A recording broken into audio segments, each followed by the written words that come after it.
Bien, les cultures de couverture, ça a commencé, je dirais probablement au début des années 2000. On faisait déjà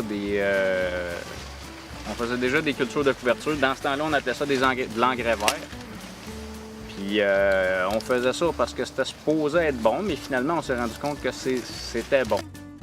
Parce que la plante est là, les racines qui sont là font la job de la mécanique qu'on ferait normalement. Dans ce champ-là, l'année passée, on n'avait rien mis. Il y a une bonne pente, et puis en bas, il y avait une cuvette, une ancienne arrêt qui a été enterrée.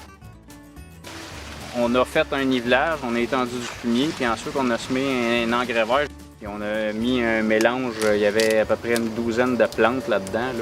On pouvait compter là-dessus pour avoir au moins une présence dans le champ, puis empêcher surtout les mauvaises herbes de pousser.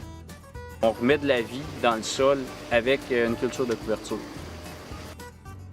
D'habitude, dans le maïs en silage, on implante le régras 7-8 feuilles. Cette année, nous, on l'a mis plus de bonheur que ça, on l'a mis 3 à 5 feuilles.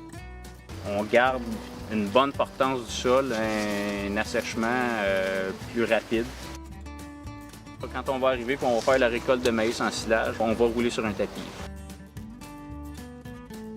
Il y a des gens aux États-Unis qui mettent plus d'engrais, qui mettent même pas de fumier, pas de pesticides. Fait qu'éventuellement, j'aimerais ça me rendre là, puis vraiment baisser les intrants au maximum.